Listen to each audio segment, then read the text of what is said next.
I like to keep a little bit of mystery, Max, you know, so you don't know what's coming. What is he going to dislike this week? That's the mystery. The Tyre Kickers Classic Car Chat with Max and Matt.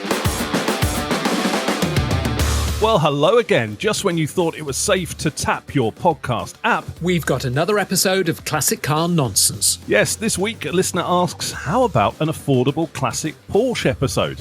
Okay, we'll try and find some sports cars from Stuttgart, but on a really stingy budget. The Tyre Kickers. Plus, what do you miss about your classic when driving a modern car? And what modern stuff do you wish your classic had? I'm suggesting parking sensors for Matt's Hillman Husky. It's a Sunbeam Alpine, thank you very much. Plus, after our recent outing at a Triumph track day, what is the best classic track car? So, visor down, it's green for go as we race to finish episode 31 of The Tyre Kickers. Driving and arguing since 2024. This is The Tyre Kickers. Okay, let's start on the track then. You know, since I did the Triumph track day, Max, I've been thinking about the perfect classic track weapon. I mean, I wasn't thinking much about it, but now I am. I mean, what would be the best way to show off my amazing driving skills? Dodgems? I mean, it's a good question. I used to take my modern cars on track days, but you do quickly realise all those things like airbags and aircon and TV screens make modern cars way too heavy. And all that weight then trashes the tyres and brakes. It's too expensive. Plus, on track, I've blown a turbo on a BMW 335i Touring. I spun a Golf GTI in the most humiliating way at Silverstone, and there is footage of that, sadly. Oh, yeah, I'd like to see that. And I lost a Cayman S on a corner at Bedford Autodrome and ended up facing the oncoming traffic, just giving a pathetic wave. Yeah, oh, it's nice to see that on the track you're as bad driving as you are off it. Anyway, the good thing though, Max, about classics is everything happens at a lower speed, but it's kind of more in your face, isn't it? It is more hairy when you stretch the limits of like a 60-year-old chassis. I mean, on that Triumph track day, I was very aware that I was in a 60s car, and it's very, very different. But yeah, what would you take on the track? Have you got a list of stuff? Because you always have a list for everything, don't you? Surprise, surprise, there is a list here. So let's have a look at some of those track day offerings that I've dug out from the classifieds. Now, first, this is like a Formula One car for the road. It's an original 1961 Lotus 7 in the aluminium bodywork with the green wings and an orange nose and red seats. Now, a Lotus 7, you can't get a better track car than that, can you? I mean, it's got a hilarious weight. It weighs 440 kilograms, which is pretty much you and I sitting together on a park bench, isn't it? I mean, that is so light. It will be amazing. It's only got 80 brake horsepower, I think, but with 440 kilograms, that's fantastic. Question from the back. Yeah, go on. What came first? Chicken. It's like the chicken or egg question. What came first, Lotus 7 or the Caterham 7? Lotus 7 came first. Okay. Caterham was a coffee. It's the car that I always imagine going under a juggernaut in a crash. maybe coming out the other side. Two things about this one. One, it hasn't got a roll cage, so that would worry me. And secondly, it has a wooden steering wheel. Now, wooden steering wheels are fine and they look good, but they will go through your head in an accident in a very unflattering way.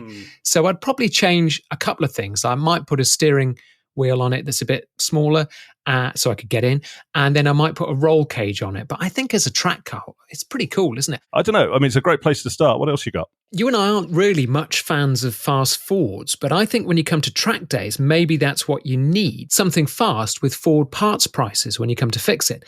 Now, you will be fixing it, of course, because it's a Ford. So try this. This is a 1971 Ford Escort rally car. Now, it's built as a rally car, but it could equally be a track day car. It's got hilarious spotlights at the front that look so heavy. Every time you brake, it's probably going to end up on its nose. 4 massive spotlights. Take those off. Okay, just strip those off. But underneath, you've got a 2-door Ford Escort Mark 1 1971, and it's got a roll cage, and it's got some seats in it for racing. So that's a pretty good start. The key to this car is, scroll down the advert, 355 brake horsepower. Wow. And also, it kind of looks like it's ready for the track. It's got the roll cage. It's been stripped out.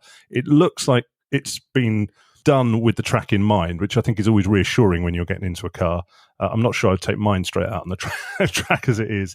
All right, that's a good one. I've sort of had a look around while you were talking. And what about this? It's a bit smaller, but you're a bit more exposed. And I think it might be a little bit more of a worry along the lines of that Lotus. Frog Eye Sprite, I think it'd be fun. It'd be a little bit like the TR3 that I went around the track in. I don't know. It's a bit like a roller skate. I mean, could you actually get in it, first of all? Now, you and I could not get in that at the same time. We'd have to take alternate laps. But I think that would be great. You know, Frog Eye Sprites, they had a pretty good competition history.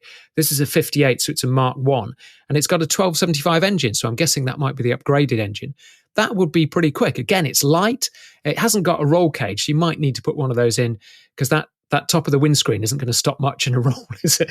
Your head would be the roll cage in that one. But I think they're pretty good. I mean, you're not going to have great track times, but you are going to have a laugh. I mean, you're going to have a riot in that because every corner is going to feel like you're doing 100 miles an hour, even if you're only doing 20. And I think that's part of the fun of it. We're alluding to this bonus episode that we did. If you haven't heard it, scroll for a few episodes back on your podcast feed. And I went with the Triumph TR Register Club to Castle Combe in Wiltshire and went around the track with them. And one of the things, Max, there that kind of stuck with me is I was in a roadster going around the track, and a couple of roadsters went to TR6 and a TR3. And I think that open airness makes it fun. Being in an old car, it's much more of a visceral experience, and being open air, it's much more fun. We had crash helmets on and stuff, so you've got marshals on the track and everything. It's all organised properly. But there's something about being in an older machine and a bit exposed to the elements. So I think that Frog Eye Sprite will be fun. I think it's quite interesting, this discussion, because so far we've managed to get through without mentioning the Mazda MX-5. Now, if you are going to go on track days, you are going to get a Mazda MX-5 because that's what everybody else gets, and they're easy to upgrade and they're easy to fix and cheap parts. I think that's a bit too obvious.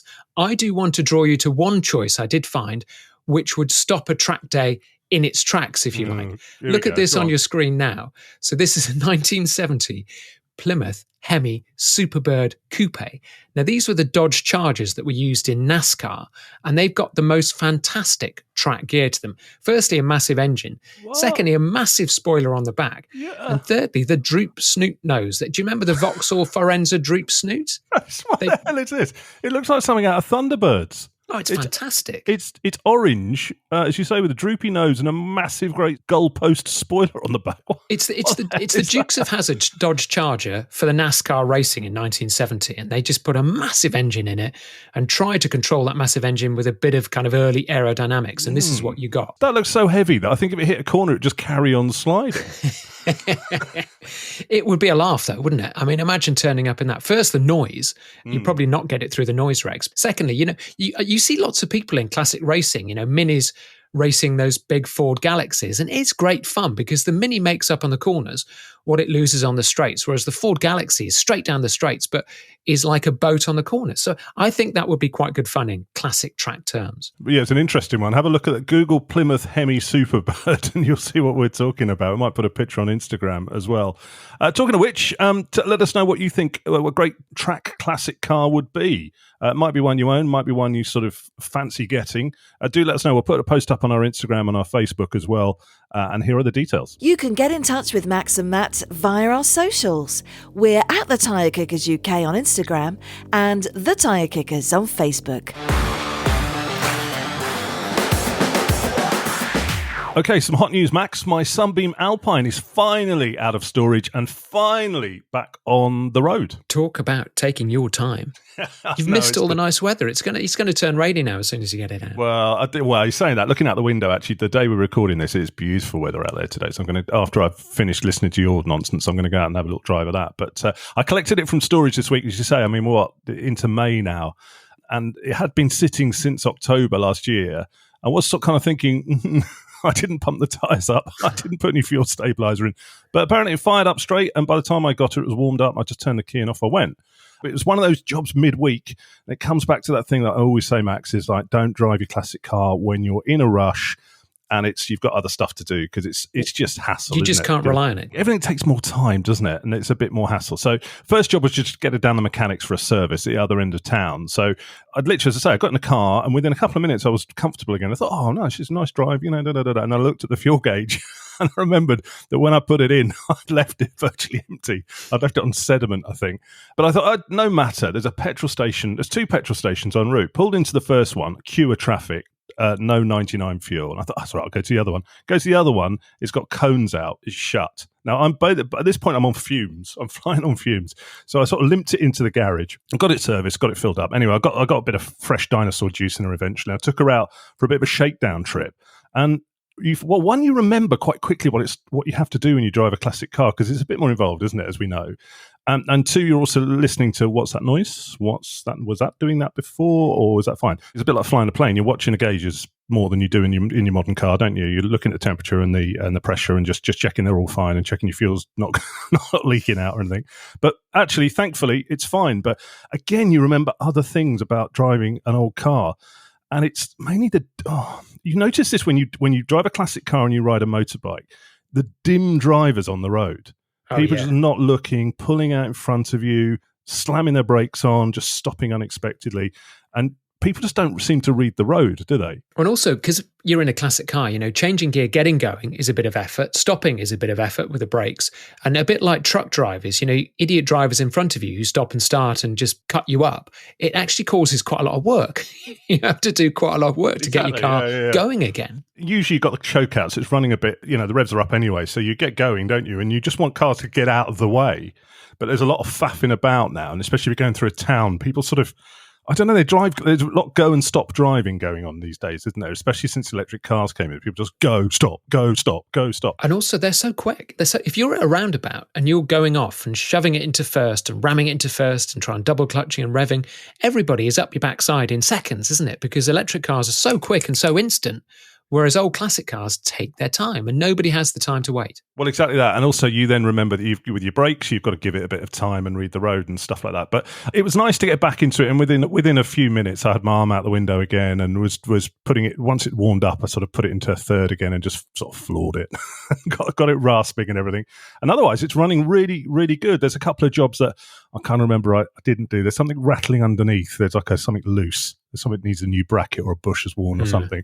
Hopefully it's just an exhaust bracket, but of course it won't be. I did also remember that when you drive an old car, you do get the aftershave aroma of the old car afterwards. Yeah. I was sitting watching the TV last night and I went, what is that? What's that? Oh, oil. What's on fire? And I thought, where's it? I thought, my clothes don't smell. It was my hands that smell. Even though I've washed them about 4 times. Do you set off the smoke alarms when you walk past them? It's a little bit like that. But no, she's looking good. I've got to get a couple of things done. I need a little bit of paint work. I need to get that rattle underneath sorted. And I need to get my brakes looked at because they work, but they're just a bit grabby. But I did drive it out and I gave it a good run, good shakedown run yesterday. And I came back and I just thought, God, it's a lot of effort, isn't it? Changing gear. Yeah. We're going to talk more about this later in this episode, but yeah, you really notice it's a proper drive, isn't it? You can't go out driving a classic without thinking about it. Yeah, and it is part of the fun. Running through gears on a little sports car is fun, but when you're going through traffic, it's a real pain, and we are very spoilt now. We used to be a manual car country. But ever since in the last 10, 15, 20 years, and certainly since electric cars came in, we've got very used to automatic cars and very used to everything being power assisted. And going back to a manual car again with the gears, I started thinking, do I want an automatic car? Maybe I need to look at that SL that I told Max about and he stole my idea. Oh, I see.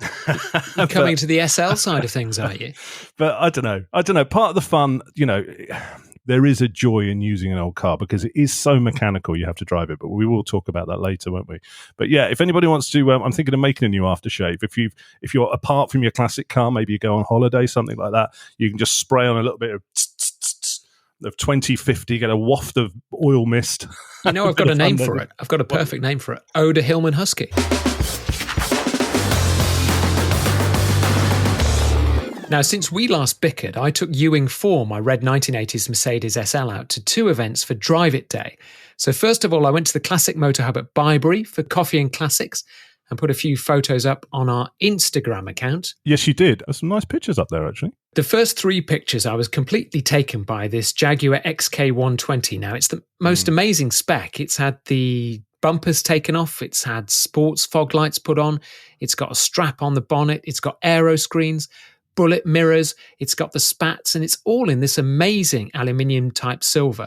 Now look at that, steel wheels as well. That is just absolutely gorgeous. It's my dream XK120. It looks like a silver bullet, doesn't it? It's fantastic. It's just perfect. I would love that. I wonder what that's worth now. I think the good ones are still worth quite a lot, but then I wouldn't want a Yeah. good one because I'd want to drive it, so I'm not that bothered Yeah, about that's that. true. You got some more Everyman kooky classics as well, didn't you? Yes, a friend of mine, Frederick, in my village, he brought along his new Citroen Amy 6, which I'd completely forgotten about these Amy 6s. Yeah. It's picture 4. It's quite an ugly car in that Citroen way, but quite a charming one at the same time. It was the kind of upgrade from the 2CV. Renault were bringing out the Renault 4, so Citroen came out with the Amy 6. Amy. Is it Amy? Okay, thank you. Just a French lesson. It feels like you're doing a PowerPoint, actually. Yeah, so picture 4. Now, these are the ones with the angled screen at the back, aren't they? They're quite.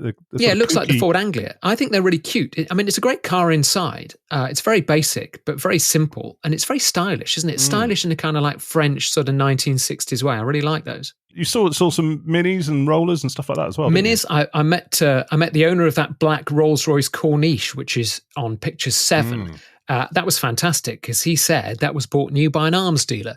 And what a fantastic arms dealer car to tool around London in a black Corniche. You want rockets? I've got rockets. In the boot, because the boot's big enough, isn't it, for a few AKs.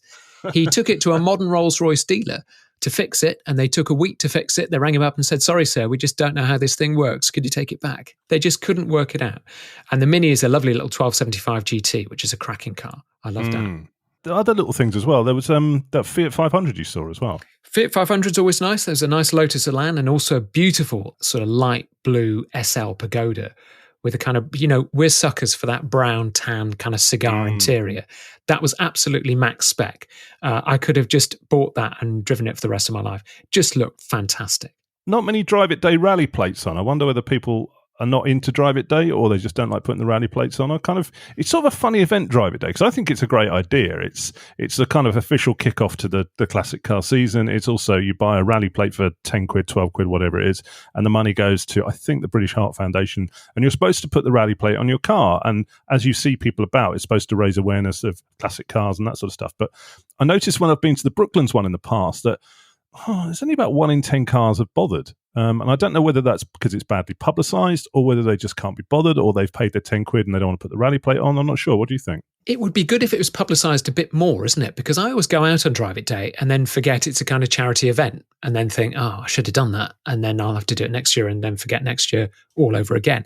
I think it needs a bit more publicity, to be honest, doesn't it? And maybe some venues should be selling those plates at the spot so you can actually turn up and put one on rather than pre-ordering or pre-forgetting and then forgetting to order. Sorry, I'm a bit distracted. For the first time on this podcast, I've got a fly that's come into the room that I'm in. So. We got an extra listener. Does that count as a listener? That's good for our figures. Exactly. Excuse me. Have you downloaded the last episode? Are you on our Instagram account? That's right. What if not? Why not? So if it makes an appearance, that's why. But slightly odd one. Yeah, Drive It Day, I think it is. I think it's good. Actually, Classic Car Weekly always do a big spread on it afterwards. But I maybe it does need a bit of better publicising. Perhaps we can give it a push next year.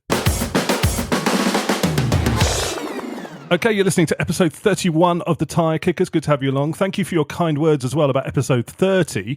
Almost all were kind, Max. Kevin Bryant didn't go much on your sound effects. What? What are you talking about? It took me up to 5 minutes to find all those and put those in. I was really quite proud of them. Sorry, Kevin, if you didn't like that.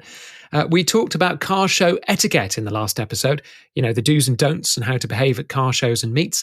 Simon Green Motoring on Instagram says criticising other people's cars in earshot is a pet hate of his. Well, yeah, quite right too. If you're going to say something or mutter something to your mate, at least sort of get out of earshot. But that is a very rude thing to do. Because if you can't say something nice, don't say something at all. Exactly. Felix Hammer had a good one. Also on Insta, he put this on. He said he once took his Citroen DS to a show and had someone open the door and sit in it and shut the door without saying a word. Oh. So that's a bit rude, isn't it? Yeah. I see Felix described it as a faux pas, which is keeping with his Citroen theme. I would tell them to something beginning with F. Faux off. We're also on Facebook. Benjamin Maltby got in touch via Facebook talking about our Fantasy Garage feature, Max, that we talked about on the last show. He suggested we do a slot on car prices from 30 years ago. And what he was sort of intimating was that we should look at what dream cars were bargains then and also what dream cars were like massively expensive then. He says the info's out there. We just need to get an old copy of Miller's Collector's Cars Price Guide, which you can get from eBay, or I'm guessing you possibly might have one. I think in the back of old auto cars, which I happen to have stacked behind me, there's all the new car prices and stuff.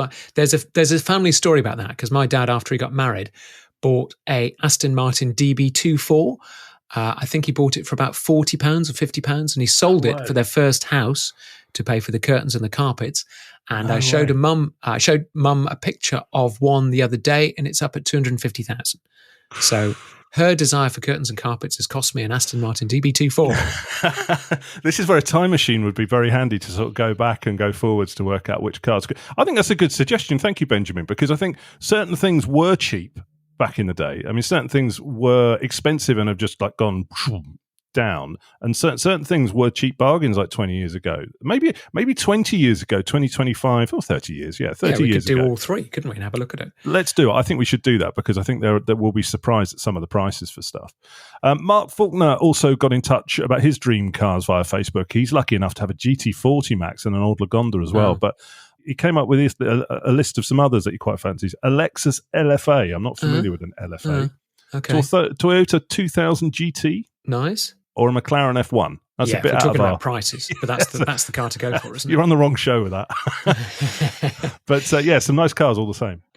Zohar Melamed says about one of my top 3 cars, the BMW CSL. They're best enjoyed without decorations, without spoilers, without wings, and certainly without chrome wheel arch spats. The basic shape, he says, is too elegant. It should not be distracted from.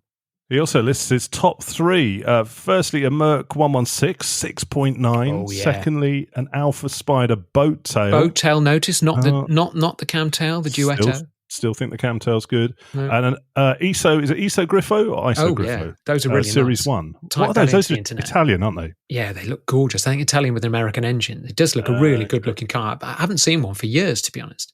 He did list out his the cars he's got at the moment. He's not far off this little collection of cars as it is. So have a look at the comment on our Instagram at the Tyre Kickers UK. Daniel McMurtry shot us a note to show us the 1980 Austin Princess he spotted for sale. Oh. The problem is it's a Princess 2, but it is an HLS. Naturally, I'm salivating at the brown velour seats and all the trimmings. He wondered if I fancied it. 4250, yes, I do, but it's the Princess 2, so not quite as cool. 4250. Do you get another car with it or a free holiday with it? £42.50. Yeah, that'd be all right. What's wrong with a Princess 2? I thought you liked Princess 2. I love the original Princess. The Princess 2, they fiddled with the design a bit and it isn't quite as pure. So for me, it would be the original Princess 2200 HLS. Yes, please. They fiddled with the design, didn't make it any prettier, did they? No, that's too late. The problem, yeah. Too late. Bad news. It's got a new home now. So that one is gone. You'll have to keep on with your search for a princess. So we've had a question from listener Mike Williams Sound. Can you do an episode, he asks, on cheap classic Porsches? Yes is the answer. Although when I looked at the prices of 914s and 924s, the answer could equally be no, as the days of the super cheap Porsche seem to have gone. If we've got to do this, Max, we can do it. My search history, though, is always about price, low to high. So let's have a look around at some cheap Porsches and see what you can come up with. Now, Porsche 914s were always the gateway cheap Porsche. Ugly, 2 doors, more than a whiff of Volkswagen, left-hand drive, and they rust for fun. But look at these prices. Look on your screen now. This is a Porsche 914, but incredibly, the second most important number on it is it's 74,995, £74,000 for a Porsche 994. Now, it's been restored. Okay, I'll give them that. But it's still a Porsche 914. These were meant to be dirt cheap. And now they're not. Now, there are cheaper ones around, and this one's been restored, and it's a 9146, so it's got the 6-cylinder engine. But that is crazy pricing for what is quite an ugly car. Yeah, I mean, for the benefit of non-Porsche people, me included, who just get confused when Porsche people just list off numbers, 997, 916, no, all that stuff. I will help guide you through these. This is custard yellow, what I'd call the ugly Porsche. It's quite slabby looking. It's rubber bumpers. It's just not, I wouldn't say very pretty. I'm not quite sure what they were thinking of. It wasn't meant to be a great sports car. It's meant to be cheap. Do rust really badly, sold quite well in California, but the engines are really difficult to get to, and they are all left-hand drive, so not great in this country. The attraction of these was they were always cheap. You know, you could get a cheap Porsche, and now they're not cheap. So maybe we've got to move on to the next Exactly. One. And our listener Mike was asking for a cheap Porsche, not a 75 grand one. So next. No. So let's continue up the Porsche number wang and go to the Porsche 924. Now, I used to have one of these. Again, smelt of Volkswagen. but a solid, if not exciting, sports car. Now, mine expired in a fire on the M42 because, I like flip-up headlights. Well, I ran it all the time with the flip-up headlights on, and the headlight switch melted in the on position and burnt the dash, and it wrote it off. Wow. But there are some quite good and cheap 924s around for the brave and the brave only. Here's a 924 project on your screen now, a 1979 Porsche 924, laughably claims 31,000 miles, no chance. It's the 2000, so not the greatest of the pretty poor engines anyway. And if you just describe this, I'm going to just pop down the details of the advert. So this is the Porsche that's got the pop-up headlights at the front, and at the back it's got that big glass screen at the back and the very rectangular slabby backlights. But the problem with this is, I've just read down the advert, sunroof has duct tape to minimise water ingress, not solve water ingress, minimise water ingress. And then it's the brake lights need refreshing, it doesn't start, the cam belt was changed and it needs loosening. That sounds good. Lots of bubbling, it looks really rusty. The problem with these cheap cars now is that they're not cheap to do. Yeah. And this is the great big classic car dichotomy at the moment. You can buy a cheap car, but then you have to spend so much money on it, it's worth to you a lot more than it is to the market. And so what's the point of doing the cheap Porsche? And that's where this sits, really. It needs so much work. You'd end up spending, say, 15, 20 grand on it, and it would still be worth 5,000. Maybe give that one a swerve. What are we on to next? So we've gone from the 914, we've looked at a 924, so we're obviously at a 944. Now, most 944s are out of reach these days, but there are a couple under 10 grand in the classifieds. Now, here's one with 170,000 miles and more bubbles than a pint of baby sham. Have a look at these pictures. It's just got rust all over it, though. Oh, hold on. Maybe I'm looking at the wrong one. You are looking at the right one until you look closer. And then the detail pictures start showing you the rust. These are famous for chassis rust. If you get rusty sills on this, it's just very, very expensive to look after.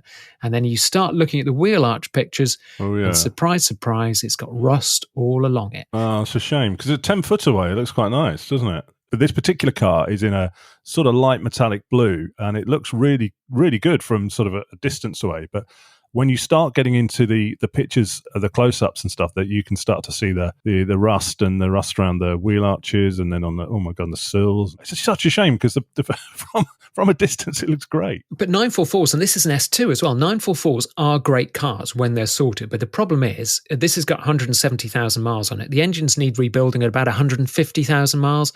They have cam belt problems, power steering problems are expensive to fix. They rust in the sills, which are hidden by plastic, but once you take it away, it just looks like a very old, rusty car. So again, a great car if it's sorted, but as a cheap project, it's just too expensive. Again, with a 944, you could do it yourself if you were very good. But if you take that to a Porsche specialist, you pay the Porsche tax, and then suddenly you've spent 25,000 on a car that's really worth 10, 15. So the question from our listener was, can we do an episode on cheap classic Porsches? At the moment, we've found cheap ones, but they all seem to be a bit basket case or a bit ugly. Are we running out of road on this one, or have we got any other options for him? Here is an option. What about a Porsche Cayenne? Now, they are cheap. No. Yeah.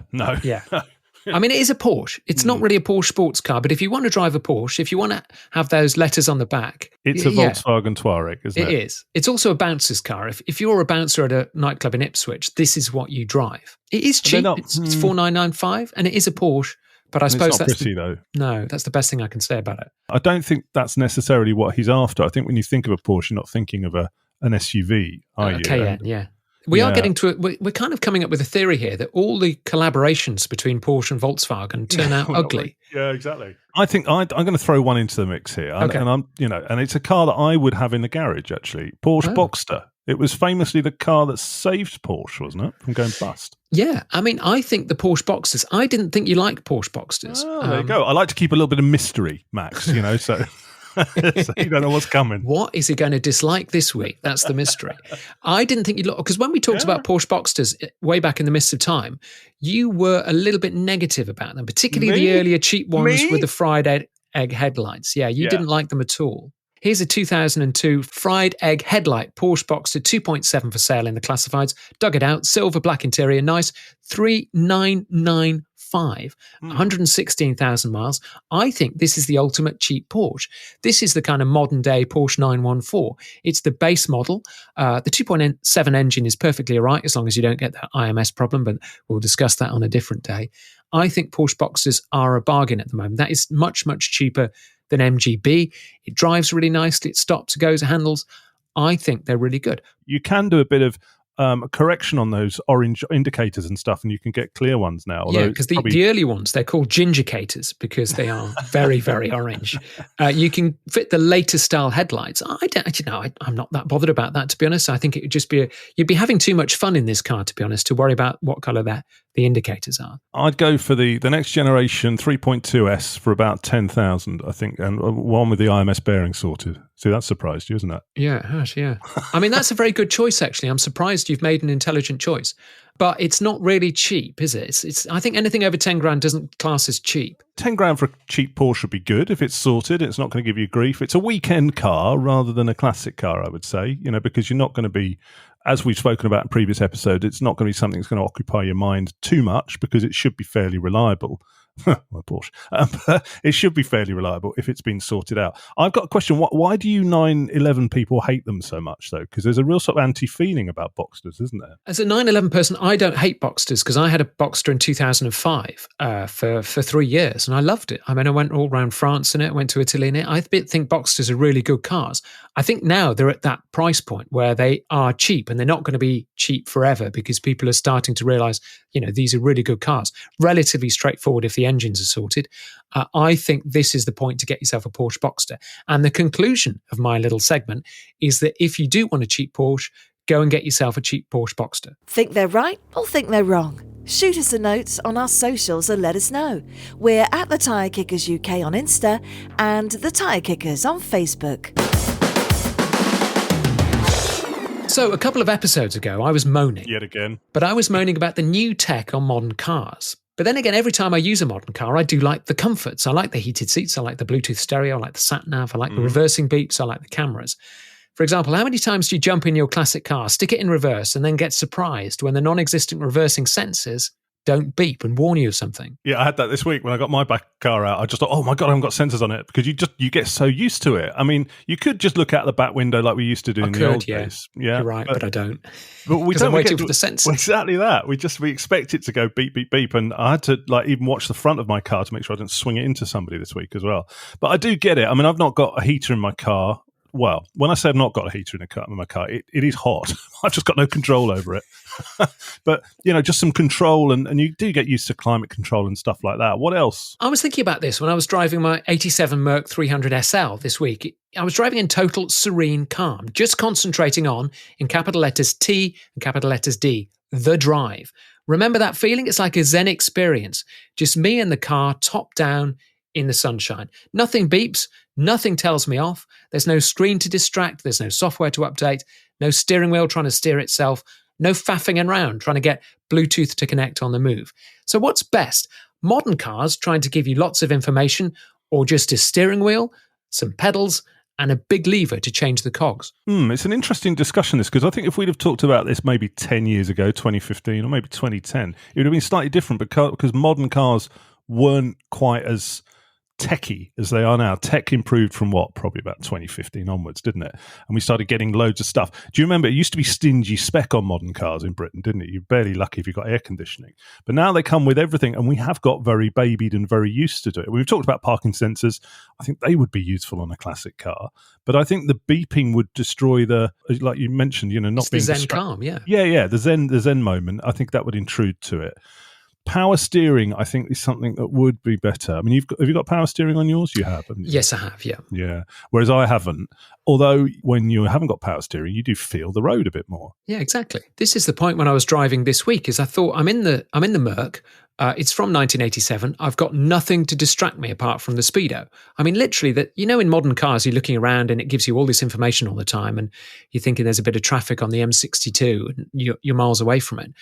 but I've got nothing to distract me. And it was a really calm driving experience. I started to notice the things around me, the fact that the hood was down, the weather was nice, pootling along, the engine was sounding good, the exhaust sounded good, gearbox was whirring away. And I thought, well, this is a really nice sound. You never notice cars these days because you've got too much information. There's too much going on to distract you. Central locking was a game changer in cars as well. Yeah, I mean, that was good. I don't. Yeah.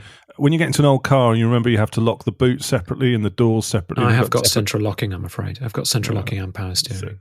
You've become a bit elitist now. But I mean, I don't use my car really. I don't lock it up very much. Yes, if you want to nick it, it's unlocked. I don't lock it up very much. But when I come to, if I do ever need to lock it up, there are 3 to 4 different keys, and I think that's a pain if on a daily car. But that was normal. You just accepted that. If somebody nicks your car, you could just follow the oil stains, couldn't you? You could get a magnifying glass out like Clouseau and just follow the oil stains until you find it, or call the highways agency. So, is there a car broken down on a dual carriageway? Whoa. My car's, and in the 4 or 5 years I've had it, my car has never broken down and it's never overheated. So there. Mind you, what karma's going to happen now? I'm going to clap out on the M3, Risky. The other things I would miss, although one thing I've corrected in my car is lack of in-car entertainment. And I do like some decent tunes on when I'm driving. I like to either listen to the engine or I like to listen to something, something decent. And I usually my 60s car, I normally put 60s tunes on. So I've had a hidden Bluetooth stereo put in mine and some decent speakers. I think in-car entertainment is something that you often miss in a classic. Yeah, but then you pull up at the lights and people can hear you listening to the Lighthouse Family. That's the problem, isn't it? Brakes, assisted brakes and decent brakes. I think this one. Brakes are nice, aren't they? And sometimes handy. when you're pumping the pedal, you think, oh yeah, in your old car, some brakes would be nice. But I do notice automatically, and I do this without thinking, as soon as you drive a classic car, your stopping distance triple. You just naturally back off from the car in front because you're automatically thinking, I need some space to stop it. Whereas a modern car, modern cars stop themselves, don't they, with the autonomous braking, if you leave it late enough. But when you get in a classic, you just think, I need to leave a bit more space just to get away with that. But that's part of the mindset. That is the difference. You have to pay attention when you're driving your classic car. As I say, you have to keep an eye on the oil pressure and the temperature. You have to think about, I do need to brake in advance. And partly that's the reason we do it, isn't it? Because it's part of the enjoyment of driving. It's the challenge of driving a classic car. So some of these things, these modern things, would erode it a bit too much. And have you found driving an 80s classic, has that taken some of the fun away of driving old classics, or have you driven so many old classics that you're kind of done with that? The good thing about the Merc is it's taken away the fear of breaking down, which is in the Porsche 912 I had before. That was omnipresent because you always thought this is going to conk out. And it was a struggle at every junction to keep it revving, to keep it ticking over. So the Merc's kind of like on its way to being modern, but there's so little in it going on inside the car. You just don't get distracted. You're looking out the window all the time, which is great. Great for driving because you're seeing things in front of you stop. I always think with modern gadgets, it's a bit like the self-closing boot. When the self-closing boot came out, I thought it was ridiculous. Who wants a self-closing boot? Why can't you just pull the boot? And then you get one and you press the button and you think, oh God, this is amazing. How could I do without a self-closing boot? So modern gadgets, they do kind of come along and get under your skin. But there's so many now that you just think, I don't really drive a car anymore. You're just piloting something on autopilot almost, aren't you? You're in control of it, but you're not directly in control of the things that you use to drive. I think, though, it is a vote in the corner of a classic cars as things become more numb as to drive modern-wise. I mean, don't get me wrong, modern cars are brilliant now in terms of the fact that, in the morning, if you go and get in your car, it will start. Which you didn't know. We didn't know that years ago. You kind of, you hoped it would start, and sometimes it wouldn't start, or it'd let you down, or you'd be trying to drive back from somewhere and it didn't start. So that reliability is great. However, it really widens the gap between what is a new car and a classic car. Whereas I don't think that gap was there in the 80s and 90s. I think I had like an Alpha Spider in the 90s because it was a sports car and I wanted an open top sports car, but it wasn't that much different really to a modern car. To a manual car of the time, it wasn't that much different. Whereas now, that Alpha Spider compared to a Tesla, that's a massive difference. And I think that makes you want to drive that Alpha Spider more because of the actual physical connection to the car and the mechanical connection to it. Because when I drive my old car, I'm acutely aware of how mechanical it is. When I drive my modern car, I don't not even think about it. Yeah, you don't even know what's going on, do you? I mean, most of them don't even have gauges anymore. You know, the old classic car thing is keep an eye on the gauges. Well, there's no gauges to look at in modern cars, are there? Because it's telling you what's on Spotify and some traffic in 200 right. miles. But you can't find out what the oil temperature is. You actually can't engage yourself in what's happening with the engine because manufacturers just presume you're not interested. Most people don't know what their engine looks like in their car. Most people don't even lift the bonnet these days, apart from to put washer fluid in. Engines have been engineered out, haven't they? Manufacturers just assume that people don't want to know, so they've kind of hidden it. And you don't really, unless you see the badge on the back and you can tell whether it's diesel or petrol, most people don't really know what type of engine they've got. I have a question for you, Matt, and it's a question for me as well. Are we now too soft to run a classic car as a daily? Could we do that? Or are we too wet and dependent on our gadgets? There's a comedian who does a routine about spare tyres. He says, have you noticed they've taken spare tyres out of cars and they've replaced them now? It's almost like they're looking at the modern man and going, maybe not for you. Why don't you put high vis on and sit on the side and wait for somebody else to come and do it? Burst into tears. That's what you're going to do. And I think there is that, because changing a tyre was something that we all knew how to do, and I think a lot of kids don't know how to do it. I remember being taught by my dad how to change a tyre. Loosen the nuts and then go up, and it was opposites, wasn't it? To take it off and then tighten them, finger tighten. And there was put it down. Absolutely no high vis involved. And you always use that very dodgy jack that came with the car, which was the jack of death. It was literally like a pair of tweezers holding the car up, wasn't it? And usually, once you wound it up, it was usually slightly on a wonk, wasn't it? And a slight wobble, it would all just fall off on your head, wouldn't it? I wouldn't say the base was completely touching the ground on all four corners. Literally could push the car and it had fallen over. But yeah, we've all done that at the side of the road, and it was pretty grim. I suppose classic cars are a hobby. This is why we're talking about it. This is why we have a podcast on it. It's why we do it. You do need to know how your car works. And I would say most of us who have a classic car, if we got shown an ID parade of our engines, we'd pick ours out, because you get used to what it looks like and what things are, don't you? Because you have to change things. Things do have to be changed. You know what your HT leads look like. You know what your carburettor looks like. You know what your engine bay looks like. Whereas now I think that they've gone so far the other way that modern cars are just, you haven't got a clue what's under the bonnet. So it does make it more of a hobby, and I think it does strengthen the case for classic cars being unique bits of machine, and everyone is different as well. Whether I'd want modern stuff in a classic car, I would like a heated seat. Heated seat would be nice. And a heated steering wheel would be quite nice. Yeah. Power. I'd like. I mean, in something Alpine, I'd probably put power steering, lighter clutch, decent, brakes. Well, but then it's not original. Then I'm going to tell you off for lack of originality. This is true. Maybe keep the modern stuff in the modern car when you need it and you don't want to be stressed. And then when you've got the enjoyment time, I think a little bit of a challenge is always quite good as well, isn't it? The fact that these cars aren't perfect, I think, makes them a little bit more interesting, maybe.